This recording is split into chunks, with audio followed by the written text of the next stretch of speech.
Hello students, good morning. ચાલો આજે આપણે જોવાના છે સ્કોપ ઓફ ઇકોનોમિક્સ. બરાબર. હવે સ્કોપ ઓફ ઇકોનોમિક્સની અંદર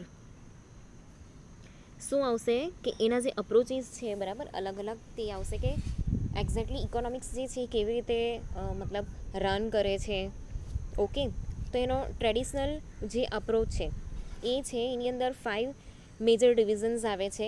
એમાં પહેલું છે કન્ઝપ્શન. કન્ઝપ્શન એટલે શું કે કોઈ ગુડ્સ હોય, સર્વિસીસ છે, બરાબર, એને આપણે શું કરીએ છીએ, કન્ઝ્યુમ કરીએ છીએ, એટલે કે આપણે એને ખરીદીએ છીએ અને પછી એનો યુઝ કરીએ છીએ, બરાબર, તો એને કન્ઝપ્શન કહેવાય. એના પછી શું છે, પ્રોડક્શન. તો કોઈ બી રો મટીરિયલ છે, બરાબર, એને વ્યવસ્થિત યુટિલાઇઝ કરીને એક ફર્નિશ્ડ ગુડ્સ બનાવવામાં આવે છે, બરાબર છે, એક પરફેક્ટ પ્રોડક્ટ બનાવવામાં આવે છે અને યુઝફુલ બનાવવામાં આવે છે. ઓકે, તો એને આપણે કહીશું પ્રોડક્શન. એના પછી એક્સચેન્જ. એક્સચેન્જની અંદર શું આવે છે કે એની અંદર એક શું હોય છે કે બાયર હોય છે અને એક સેલર હોય છે, બરાબર છે. સેલર બહુ બધા હોય અને બાયર પણ બહુ બધા હોય, પણ આપણે અહીંયા એક્ઝામ્પલ લઈએ છીએ કે એક બાયર છે અને એક સેલર છે. તો જે બાયર છે એ સેલર પાસેથી શું કરે છે, વસ્તુ પૈસા આપીને ખરીદે છે, એટલે પૈસા આપ્યા અને વસ્તુ ખરીદી, બરાબર, તો એને કહેવાય એક્સચેન્જ. એના પછી છે ડિસ્ટ્રીબ્યુશન. તો માર્કેટની અંદર જે ડિસ્ટ્રીબ્યુશન કરવામાં આવે છે, બરાબર, કોમોડિટીઝનું, કોઈ પણ પ્રકારની કોમોડિટીઝ હોય, બરાબર, એનું કેવી રીતે આપણે ડિસ્ટ્રીબ્યુશન કરવાનું છે. ઓકે, એની અંદર ડિસ્ટ્રીબ્યુશનની અંદર બી 2 બાબત આવશે કે જ્યારે પ્રોડક્શન કરીએ છીએ ત્યારે કેવી રીતે બધી વસ્તુનું ડિસ્ટ્રીબ્યુશન થાય છે એ. બીજી વસ્તુ જે ફર્નિશ્ડ જે ગુડ્સ છે, બરાબર છે, જે ફિનિશ્ડ ગુડ્સ છે એને આપણે માર્કેટમાં કેવી રીતે ડિસ્ટ્રીબ્યુટ કરવાનું છે, કયા એરિયામાં કેવી રીતે લઈ જવાનું છે, બરાબર, પ્રાઇઝિંગ ને બધું, એને આપણે કહીશું ડિસ્ટ્રીબ્યુશન, બરાબર. એના પછી છે પબ્લિક ફાઇનાન્સ, બરાબર. તો પબ્લિક ફાઇનાન્સની અંદર જે પણ પૈસા આવે છે, બરાબર છે, એને કેવી રીતે સ્પેન્ડ કરવા, પબ્લિક પણ કેવી રીતે સ્પેન્ડ કરે છે અને વસ્તુ ખરીદ્યા પછી જે જગ્યાએ પહોંચે છે, જ્યાં પ્રોડક્શન થતું હોય, બરાબર, એટલે જે તે સપ્લાયર છે, ઓકે, એની પાસે એ પૈસા આવ્યા તો એને કેવી રીતે એ જે ફાઇનાન્સ છે એની અંદર એ કેવી રીતે રોકે છે, એને આપણે કહીશું પબ્લિક ફાઇનાન્સ. ચાલો તો હવે જરાક ડિટેલમાં જોઈએ આપણે એને. ચાલો, તો પહેલું હતું કન્ઝપ્શન. તો કન્ઝપ્શનની અંદર શું છે કે આપણી જે હ્યુમન વોન્ટ્સ છે, આપણી હ્યુમન નીડ્સ છે, બરાબર છે, એ બહુ બધી છે.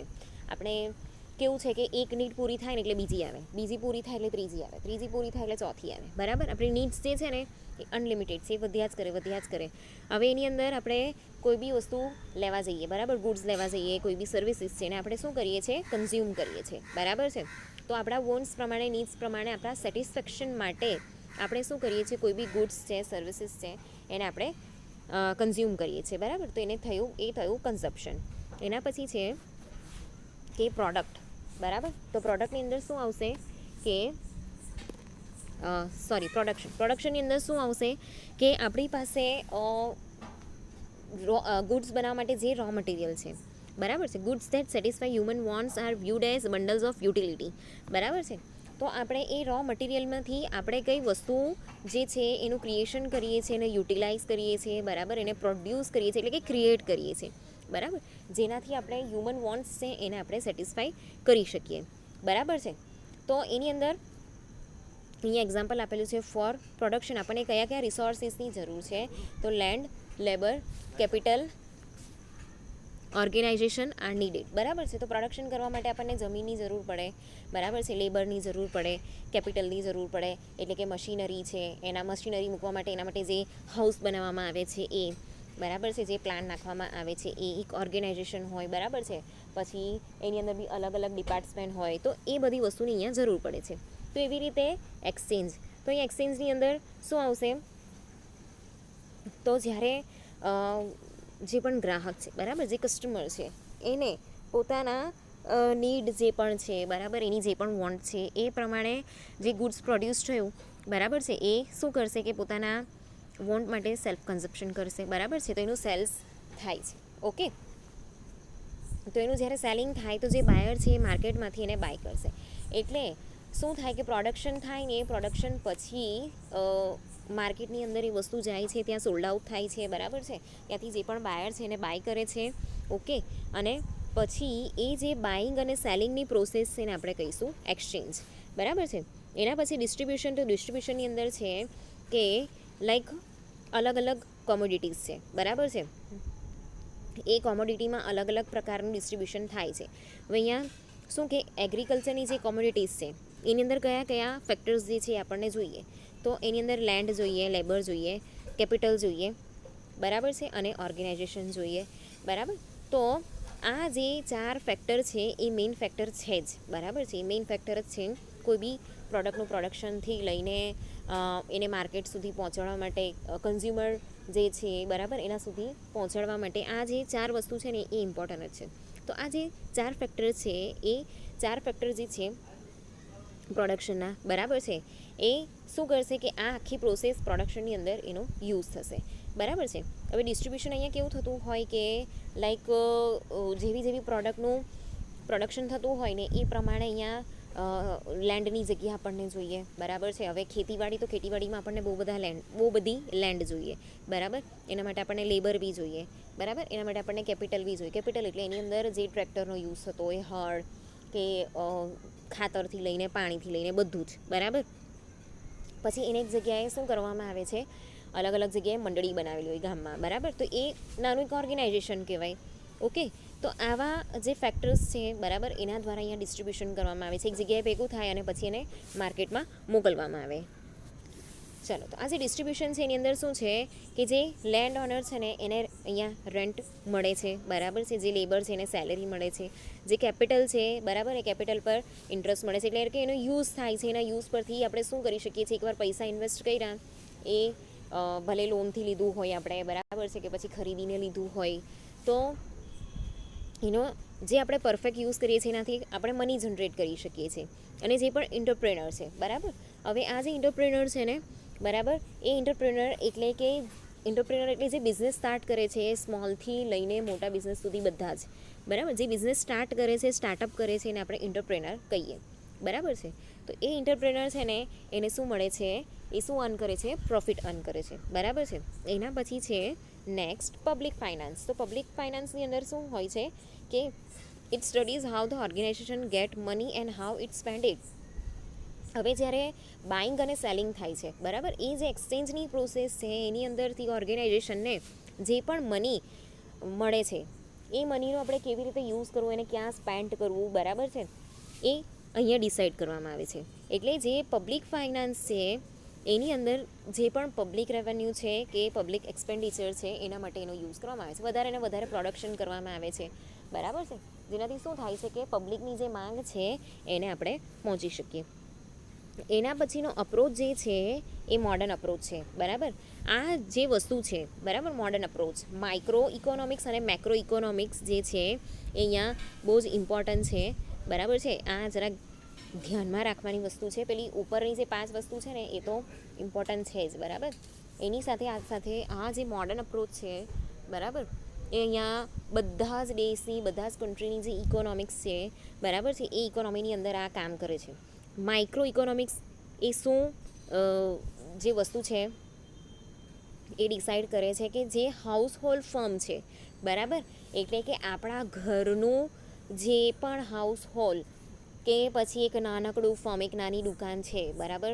તમારા પપ્પા છે તો તમારા પપ્પાની એક કરિયાણાની દુકાન છે, બરાબર. તો એ માઇક્રો ઇકોનોમિક્સની અંદર આવે. તો એનો જે બિહેવિયર છે, બરાબર, એક પર્ટિક્યુલર કોઈક ફેમિલી છે, બરાબર છે, તમારું ઘર છે, મારું ઘર છે, બરાબર.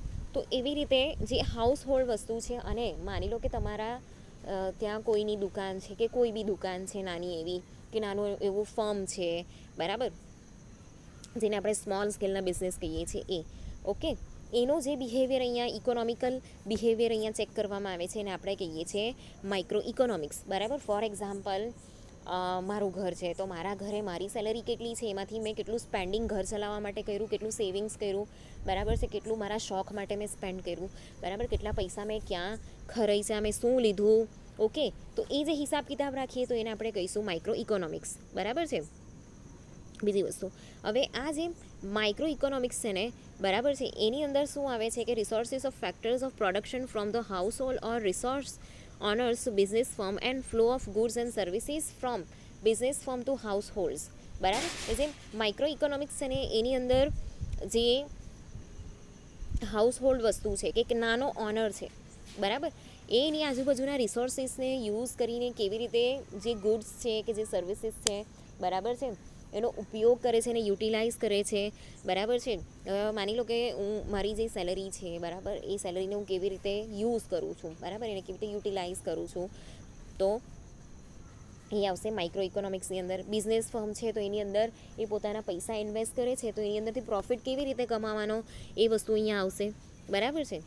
તો આ જે આખી વસ્તુ જે છે એની અંદર એક નાનકડી વસ્તુ છે, બરાબર. જો માઇક્રો ઇકોનોમિક્સ છે ને એટલે આટલી વસ્તુ, બરાબર, આ મારું ઘર, આ તમારું ઘર, આ આપણા બધાના ઘર. તો આ એક ઇન્ડિવિજ્યુઅલનું જે ચેક કરવામાં આવે કે ભાઈ મારા સ્પેન્ડિંગ્સ કેટલા છે, તમારા સ્પેન્ડિંગ્સ કેટલા છે, બરાબર છે. માની લો કે અહીંયા એક નાનકડી દુકાન છે, બરાબર, તો એની દુકાનમાં એ કઈ કઈ વસ્તુ રાખે છે અને કેટલું ઇન્વેસ્ટમેન્ટ કર્યું છે, બરાબર, કેટલી પ્રોડક્ટ રાખે છે અને કેટલું પ્રોફિટ કમાય છે. તો એક જ નાની ઇન્ડિવિજ્યુઅલ દુકાન છે, એના માટે જે વસ્તુ ગણતરી કરવામાં આવે તો એને આપણે કહીશું માઇક્રો ઇકોનોમિક્સ, બરાબર છે.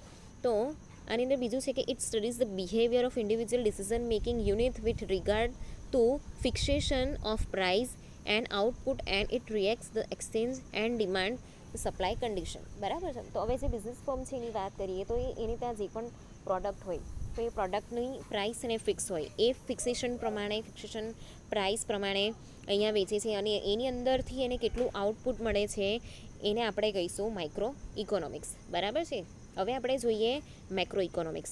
હવે આ જે મેક્રો ઇકોનોમિક્સ છે, બરાબર, એની અંદર કેવી રીતે છે કે એક મોટું ફોર્મ છે, બરાબર છે, કે આખા દેશની અંદર જેટલી બી ઇકોનોમિક્સની સિસ્ટમ ચાલે છે, ધ હોલ ઇકોનોમી, બરાબર, એક આખું માની લો કે એસઆર છે, બરાબર, તો એની અંદર એસઆર સ્ટીલ છે, બરાબર છે, એસઆર પોર્ટ છે, એવી રીતે એલએનટી, તો એલએનટીની અંદર બી બહુ બધી પ્રોડક્શનના યુનિટ છે, બરાબર છે. એવી રીતે બીજી બહુ બધી નાની નાની કંપનીઓ છે, બરાબર. તો એ બધી જે યુનિટ છે એ જેટલા બી યુનિટ છે એને ટુગેધર કરવામાં આવે છે, બરાબર, અને આખી જે હોલ ઇકોનોમિક સિસ્ટમ છે એને આપણે કહીશું મેક્રો ઇકોનોમિક્સ, બરાબર છે. હવે આ જે મેક્રો ઇકોનોમિક્સ છે એની અંદર કઈ વસ્તુ જે છે એને કન્સિડર કરવામાં આવે છે તો total employment, gross national product, GNP. આ જે આગળના લેક્ચર છે ત્રીજું ચેપ્ટર, બરાબર છે, એની અંદર હું તમને શીખવાડા કે આ શું છે ગ્રોસ નેશનલ પ્રોડક્ટ, બરાબર, જીએનપી. પછી નેશનલ ઇન્કમ, આ નેશનલ ઇન્કમ તમે ઓલરેડી ભણી ગયા છો, બરાબર. પછી જનરલ પ્રાઇસ લેવલ. તો આ જેટલી બી એગ્રીગેટ્સ વસ્તુ છે એનો અહીંયા બિહેવિયર જે છે, મતલબ કે જે પણ ડિસિઝન છે એ અહીંયા લેવામાં આવે છે કે આ જે પ્રોડક્ટ છે એ પ્રોડક્ટની પ્રાઇસ આટલી હશે, બરાબર છે, જેથી કરીને બધા એને કન્ઝ્યુમ કરી શકે, બરાબર. તો હવે બીજી વસ્તુ અહીંયા છે કે ટોટલ એમ્પ્લોયમેન્ટ. તો આપણે ત્યાં જે ઇન્ડસ્ટ્રી છે એનું જે રીતે ડેવલપમેન્ટ કરવામાં આવે છે એની અંદર ગવર્મેન્ટના બી ફર્મ છે, પ્રાઇવેટ ફર્મ બી છે, બરાબર છે. તો એનાથી કેટલું એમ્પ્લોયમેન્ટ આપણે જનરેટ કરી શક્યા, બરાબર છે, કેટલાને આપણે નોકરી આપી શક્યા. એવી રીતે ગ્રોસ નેશનલ પ્રોડક્ટ જે છે એટલે દેશની અંદર રહેતા જેટલા બી નાગરિક છે એની અંદર જેટલા લોકો કમાય છે, બરાબર છે, એ નક્કી થાય છે કે જીએનપી પરથી. નેશનલ ઇન્કમ જેટલી બી દેશની વસ્તી છે, બરાબર, એ દેશની વસ્તી પ્રમાણે આપણે જે પણ ટેક્સ ચૂકવીએ છીએ, બરાબર છે, કે એવું કંઈ નહીં કે જે આપણે વર્ષમાં એકવાર ટેક્સ ચૂકવીએ છીએ, બધી પ્રોડક્ટની પાછળ આપણે ટેક્સ ચૂકવીએ છીએ, બરાબર. તો એ જે ટેક્સ ચૂકવીએ છીએ એના પછી જે પણ પૈસા ગવર્મેન્ટ પાસે ભેગા થાય એને ડિવાઈડ કરવામાં આવે તો એ થઈ નેશનલ ઇન્કમ, બરાબર. પછી જનરલ પ્રાઇસ લેવલ એટલે કે કોઈ બી પ્રોડક્ટ છે એનું એક પ્રાઇસ નક્કી કરવામાં આવે છે કે માની લો કે પાર્લેજીનું પેકેટ છે તો એના 5 રૂપિયાનું આવે, 10 રૂપિયાનું આવે, બરાબર. પછી મોટું જે છે 80 રૂપિયાનું આવે, રાઈટ. તો એવી રીતે માની લો કે ચોખા, તો ચોખાનો 1 કિલોનો ભાવ આટલો, બરાબર, મણનો ભાવ જે છે તે આટલો, તો એ થઈ જનરલ પ્રાઇસિંગ, બધા માટે એ સરખી હોય. તો અહીંયા કેવું છે કે જે મેક્રો ઇકોનોમિક્સ છે ને એને અહીંયા ઇન્કમ થિયરી તરીકે અહીંયા કન્સિડર કરવામાં આવેલી છે.